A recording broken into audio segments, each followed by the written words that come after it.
நேயர்களுக்கு வணக்கம். நீங்கள் நிறைய கேள்வி கமெண்ட்ஸில் கேட்டுட்டு இருக்கீங்க. வாங்க இன்னைக்கு நம்ம சேகுவேரா ப்ரோட்ட அதை கேட்கலாம். வணக்கம் ப்ரோ. வணக்கம் ப்ரோ. நம்ம கமெண்ட்ஸில் நிறைய கேள்வி வருது. அது எல்லா கமெண்ட்ஸ்லையும் ஒரே கேள்வி எப்பயுமே வந்துக்கிட்டே இருக்குது. அது ஃபஸ்ட்டு உங்ககிட்ட கேட்குறேன். டிஎம்கே கிட்டேருந்து நீங்கள் எவ்வளோ வாங்குறீங்க? அதாவது வாங்குறேன் வாங்கலை அந்த கேள்வி ஒரு பக்கம் இருக்கட்டும்.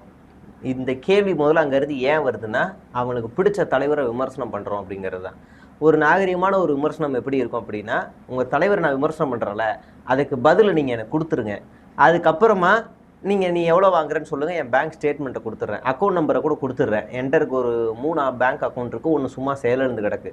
ஏன்னா 10,000 மெயின்டைன் பண்ண சொன்னாங்க. அது சேவிங்ஸாக ஏதோ ஒரு அக்கௌண்ட்டுன்னு சொல்லிட்டு அது வந்து செயலிழந்து கிடக்கு. மீதி 2 பேங்க் அக்கௌண்ட்டையும் கையில் கொடுத்துட்றேன். செக் பண்ணிக்கோங்க, எப்பப்போ எவ்வளோ வருதுன்னு செக் பண்ணிக்கோங்க. அதான் ஓப்பனாக சொல்ல வேண்டியது.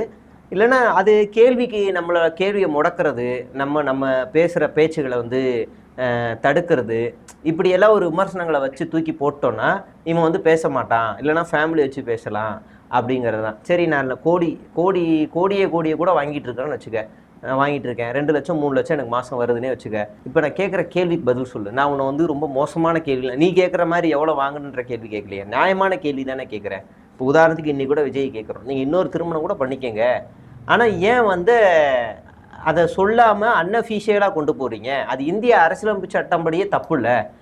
நீங்கள் மியூச்சுவலாக பேசி பிரிகிறது யாருக்கும் பிரச்சனை கிடையாது. ஒருத்தரை வற்புறுத்தி அழுக வச்சு வீட்டை விட்டு விரட்டி துன்புறுத்தி நீங்கள் பிரியிறீங்க, அப்போனா அது எங்களுக்கு பிரச்சனை. இதுக்கு பதில் சொல்லுங்கன்னு கேட்குறோம். இதுக்கு நீ எவ்வளோ வாங்கின? இந்த கேள்வி புரியுதா? நீ எவ்வளோ வாங்கின? நீ என்ன சொன்ன? மாற்றுன்னு தானே சொன்ன. உன் கட்சியில் இருக்க மாவட்ட செயலாளரும் காசு வாங்குறான், நீ எவ்வளோ வாங்கின? இதுக்கு நம்ம கேட்குற கேள்வி வேறு, அவன் சொல்கிற பதில் வேறு. அப்போ இந்த கேள்விலாம் வந்துக்கிட்டே தான் இருக்கும். இதெல்லாம் இதை நான் பொருட்படுத்துறதே இல்லை. இது இப்போ இல்லை. இப்போ தாவேகாக்காரன் மட்டும் கேட்குறான். கொஞ்ச நாளைக்கு முன்னாடி நாம் தமிழர் கேட்டாங்க, அதுக்கு முன்னாடி பிஎம்கே கேட்டுச்சு, அதுக்கு முன்னாடி தேமுதிக கேட்டாங்க, அதுக்கு முன்னாடி திமுகவே நீ வந்து சங்கின்னாங்க. அதெல்லாம் வந்துக்கிட்டே தான் இருக்கும். நம்ம ஓப்பனாக சொல்லிட்டோம், நம்ம ஸ்டாண்ட் என்னன்னு சொல்லிட்டோம். அதனால் இந்த கேள்வி வந்து ஒரு இத்துப்போன கேள்வி. அடுத்த கேள்வி, நீங்கள் நிறைய மேடையில் இந்தியா கூட்டணிக்காக சப்போர்ட் பண்ணுறேன்னு சொல்லியிருக்கீங்க. உங்களுக்கு ஏன் வேறு எந்த கூட்டணியும் உங்களுக்கு பிடிக்கலையா? எந்த கூட்டணி சரியான கூட்டணின்னு திரும்ப கேட்போம். நமக்கு இருக்கிறது அடுத்த ஒரு கூட்டணி இல்லைன்னு பார்த்தாக்கா என்டிஏ கூட்டணி.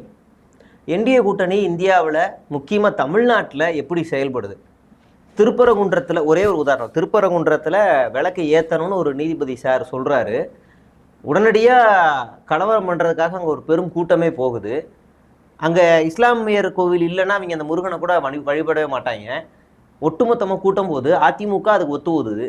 அப்போ மதங்களால் இந்த தமிழ்நாட்டை பிரிக்கிற ஒரு கூட்டணிக்குள்ளே என்னால் போக முடியாது, சாதிகளால் இந்த கூட்டணியை பிரிக்கிற ஒரு கூட்டணிக்குள்ளே என்னால் போக முடியாதுன்ற நான் தெளிவாக இருக்கேன். அப்போ நம்ம என்டிஏ விட்டுருங்க, என்டிகேக்குள்ளே போகலாமே அப்படின்னு வரும். என்டிகேக்குள்ளே நான் ஏன் போகணும்?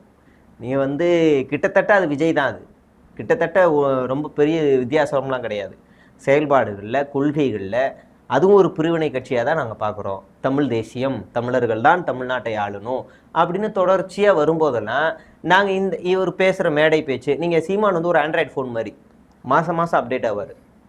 இன்றைக்கி ஆர்எஸ்எஸ் கூட்டத்தில் பேசுவார், நாளைக்கு இஸ்லாமியர் கூட்டத்தில் நான் சும்மா போனேன், தம்பிக்கா போனேன்னுவார். அப்போ நான் ஏன் போகணும்? அது ஒரு பூசி முழுகப்பட்ட ஒரு சாதியையும் மதத்தையும் தூக்கி பிடிக்கிற ஒரு கட்சியாக தான் நாங்கள் பார்க்குறோம். அடுத்து நீங்கள் வேறு எந்த கட்சி தனியாக இருக்கீங்க? அப்போ இந்தியா கூட்டணி மட்டும்தான் நாங்கள் ஏற்றிருக்கிற கொள்கையோடு ஒத்துப்போகுது. இந்தியா கூட்டணியில் இருக்க எந்த கட்சியும் குடிசைகளை கொளுத்தாது, கோவிலில் போய் வற்புறுத்தி போய் தீபம் ஏற்றாது, இங்கே சாதியை தூக்கி பிடிக்காது, மதத்தை தூக்கி பிடிக்காது, சமூக நீதி பாதையில் தொடர்ந்து பயணிக்குது. தமிழ்நாட்டுக்கு ஏதாவது ஒரு பிரச்சனை வருது, தமிழக உரிமைக்கு ஏதாவது ஒரு பிரச்சனை வருது அப்படின்னா முதலாவதாக குரல் கொடுக்குற இடத்துல இந்தியா கூட்டணி இருக்குது. அப்போ நான் அதை தானே ஆதரிப்பேன். உடனே ஊடகங்கள்லாம் நடுநிலையாக இருக்கணும், நீங்கள் எப்படி ஒரு கட்சிக்கு சார்ந்து இருக்கக்கூடாதுன்னுவாங்க. எந்த ஊடகமும் அப்படி இருக்க முடியாது. அப்படி இருந்துச்சுன்னா அது அயோக்கியத்தனமான ஒரு ஊடகம்னு அர்த்தம். ஒரு ஊடகவியலாளரோ ஒரு ஊடகமோ நடுநிலையாக இருக்க முடியாது. பெரியார் ஒரு ஊடகவியலாளர், கலைஞர் ஒரு ஊடகவியலாளர், அண்ணா ஒரு ஊடகவியலாளர், பாரதியார் ஒரு ஊடகவியலாளர். இவங்கெல்லாம் யார் அந்த நேரத்தில் வந்து ஒரு நடுநிலையாக இருந்துக்கிட்டு இந்த பக்கமும் பேசிக்கிட்டு வெள்ளைக்காரனுக்கும் சப்போர்ட் பண்ணியும் பேசிக்கிட்டு இருந்தாங்களா? அப்படி கிடையாது. ஒரு பத்திரிகையாளர் ஐடியாலஜி படி தான் இயங்கி ஆகணும். சரியான செய்தி, கெட்ட செய்தி, அவ்வளோதான் அவங்களோட வேலை. நான் ரெண்டுமே கிடையாது, இப்படி நிற்பேன் அப்படின்னு சொல்லவே முடியாது. கொலை நடந்திருக்கா? ஆமாம் கொலை நடந்திருக்குன்னு சொல்லணும். இல்லை நடக்கலைன்னு சொல்லணும். இல்லை அது சூசைடாக இருக்கலாம், அது இல்லை செய்தி. நீ அதை எவிடன்ஸை பார்த்து ப்ரூவ் பண்ணி எடுத்து வைக்கிற. அதே தான் அரசியல்லையும். அண்ணாமலை இன்னைக்கு பேசியிருக்காரா? ஆமாம் பேசியிருக்காருன்னு சொல்லணும், இல்லை பேசலைன்னு சொல்லணும். நடுநிலையாக நீ இப்படி இந்த செய்தி எப்படி வெளியிடுவேன்? அண்ணாமலை அன்னைக்கு மௌன விரதம்னு வெளியிடுவியா? அப்படி வெளியிட முடியாது. அப்போ ஒரு ஊடகவியலாளர் பயாஸ்டாக தான் இருந்தாகணும். அவங்க ஏற்ற கொள்கையில் நீங்கள் அது எந்த கொள்கையை வேணா இருக்கட்டும். இன்னைக்கு ஃபெலிக்ஸ் வந்து தாவேகாக்கு போயிட்டாரு, ரங்கராஜ் பாண்டே ரைட்டுக்கு போயிட்டாரு, நான் லெஃப்டில் இருக்கேன், எனக்கு லெஃப்ட் ஐடியாலஜி பிடிச்சிருக்கு, அதனால நான் லெஃப்ட் கட்சிகளோட நான் கைகோர்க்க வேண்டிய இன்னைக்கு சூழல் உருவாயிருக்கு, அதனால நாங்கள் நிற்கிறேன். நீங்கள் ஏன் விஜய் அண்ணாவை திட்டிக்கிட்டே இருக்கீங்க? அவர் பாவம் இல்லையா அப்படின்னு கேட்டிருக்காங்க. அரசியலுக்கு வந்துட்டா பாவம், புண்ணியம், தர்மம், நீதி இந்த இந்த இந்த வார்த்தையெல்லாம் வந்து ரொம்ப மோசமானது. அவர் பாவமாக இருந்தால் அரசியலுக்கு வரக்கூடாது.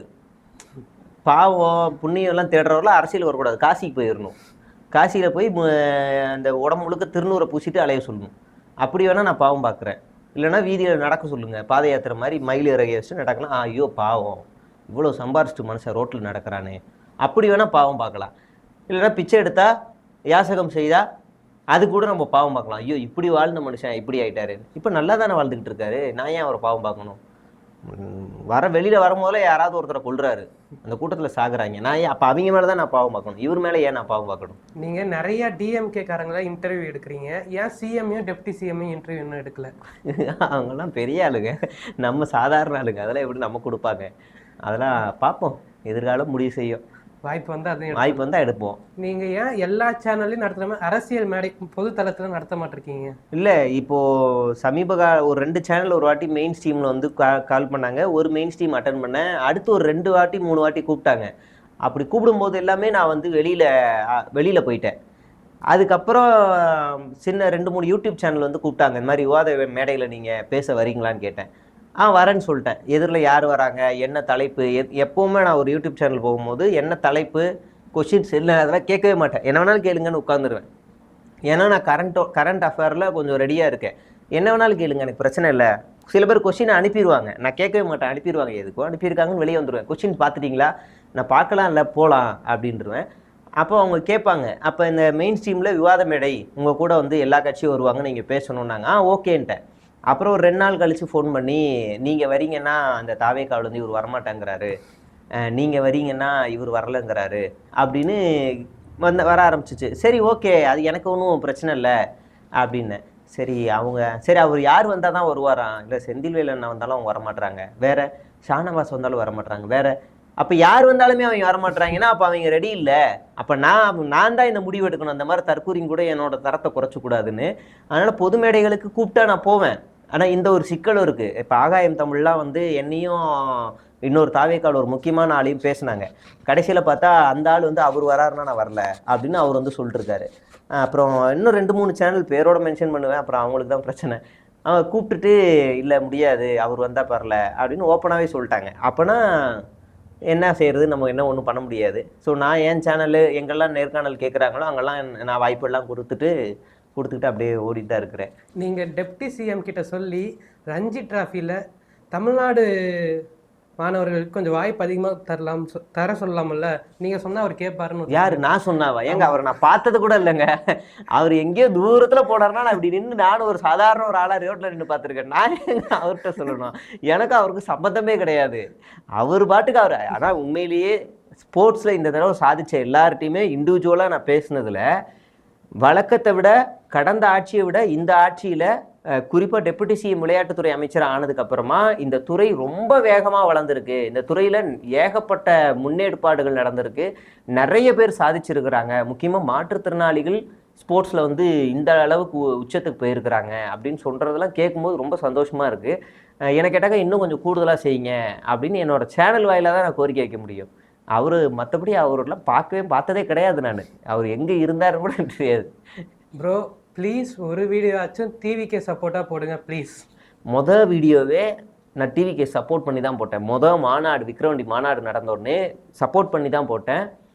போட்டுட்டு 1 மாதம் 2 மாதம் நினைக்கிறேன் டிவிக்கே மேலே அவ்வளோ அலிகேஷன்ஸ் வந்துச்சு. நான் அமைதியாக இருந்தோம். வேணாம், பொறுமையாக இருப்போம், கண்டிப்பாக அந்த கட்சி ஒரு நாள் முன்னாடி வந்து மக்களுக்காக போராடும், பெரியார் அம்பேத்கர் காமராஜர் வச்சுருக்காங்க, கொஞ்சமாவது மக்களுடைய வழி வேதனை தெரியும், அதனால் பேசுவாங்க அப்படின்னு வீடியோ விக்ரவாண்டி மாநாடை ஒட்டுமொத்த மெயின் ஸ்ட்ரீமும் மோசமாக காட்டுச்சு.